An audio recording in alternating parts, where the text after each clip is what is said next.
Hi, and welcome to Mine Mountain Seaside Railroad. It's August 12th, 2014. Let's go see what's in the train room. This is a sign my son made years ago, and I tacked it to the train room door. The plans that have been shown in the past. Let's see what work has been done. Fascia, fascia, fascia. I got up all the fascia. This is Masonite, about 12 inches from top to bottom, all the way around except for where the gorge area is, the valley, river valley. That was 2 sheets that I put in there and then took a saber saw, jigsaw, whatever you want to call it, cut out the profile. I tacked up some cardboard, get some ideas of what kind of trestle bridge I want to put in there. This is probably about what I'm going to be ending up with. A lot of scratch building there. From railhead down to the river bed is 15 inches. The river will go all the way down to the bottom here, work its way up, little waterfalls up through the trestle bridge, eventually work back its way back here. This is going to get cut out eventually. It's temporary support. Up through rivers or waterfalls and stuff, all the way up the mountain, which will go about 2/3 of the way up the wall.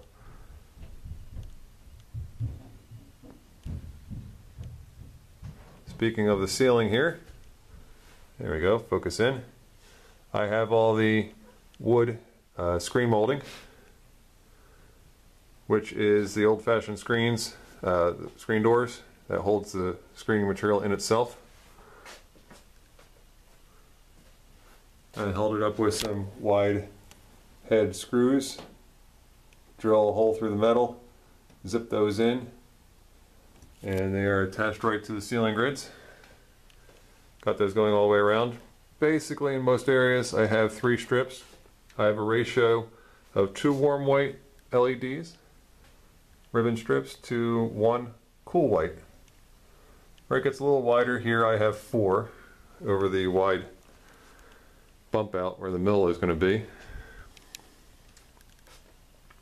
That goes all the way around to the beginning.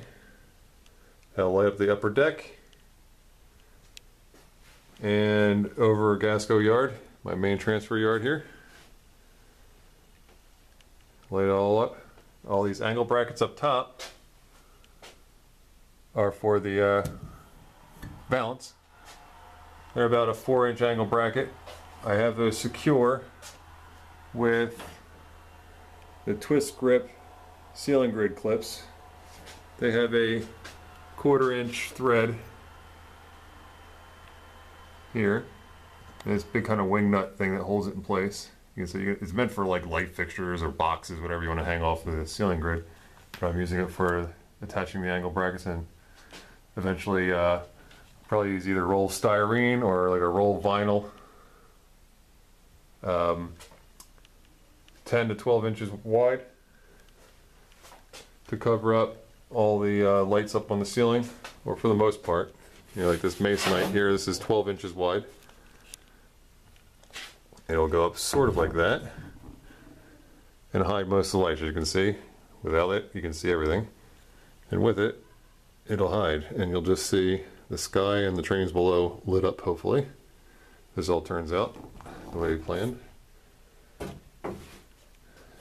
Similar to the lights we have down below, you can see the 2 warm whites in the center cool white. The LEDs come in packs like this from a company off the internet. It's like a direct from China type of company.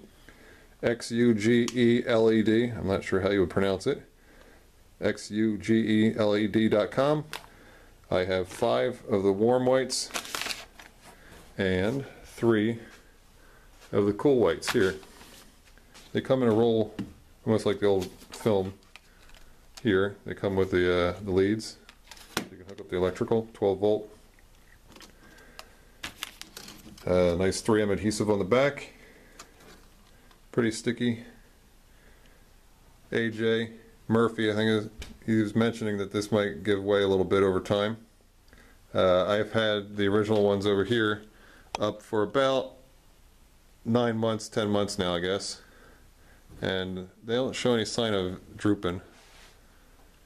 So it holds pretty well. If not, Matt Adams off of Model Rail Radio fame said just tack it up with some thumbtacks, which I don't see a problem with. Hell, I can even wrap a little tape around it too. It would hold. But LEDs have single rows LEDs. I think they're 50/50 size on this roll. Let's see what we got here. There's the info. Yeah, it looks like it's 50/50. Saying 60 LEDs per foot, or per meter, I'm sorry. These are the cool whites. But the nice thing about these are every third LED, you can see these copper tabs. You just cut it straight across the middle there, and you can solder wires onto it, like I did in this area here. And there you go. Solder leads on each tab, run it across where you got to go. You can go feet, meters, wherever you want to go, however long.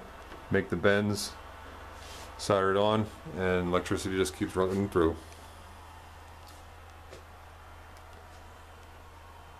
The other thing I got done is filled in the last hole of the backdrop here. It's primed, it's not painted, it still has to get blue, as you can see. So I got to fill in, spackle all the holes in the joints, and then blue it up. My technique of, not sure if I ever described it, not for a long time, but I take a sky blue color on the top half and white, usually flat primer, whatever you have laying around that's just pure white. So white, blue down, and take a brush, start crisscrossing, sort of like the William Alexander, Bob Ross type of technique for making a sky. Once you kind of blend it up and down, do the whole thing, do long strokes back and forth, you kind of get this watery sky effect, really kind of milky, thin clouds. I think it's pretty effective. I like it. It's not just that pure blue that I see a lot of. It's a nice effect. Alright, if you have any questions, comments, good, bad, whatever you want, I can take it. Got broad shoulders. Please put them down below. Rate, subscribe, tell your friends, and don't forget to listen to the podcast Model Rail Radio with your host Tom Barbalet. It's a live internet radio show. It's done about every 2 weeks. There's the famous and friendly Dave Frary. And there's Matt Goodman. The shelf layout contest is going right now, 2012. I'm going to make an entry, maybe even 2. That should be in, I think, by the end of September. No, I'm sorry, the end of October. But go on to Skype, download Skype, and you can get in touch with Tom Barbalet. That's TOM.BARBALET.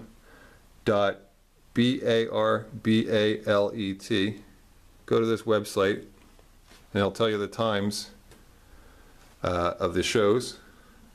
Join in, talk about your model railroad hobby, and join the fun. It's inspirational, it's motivational, it's model railroading.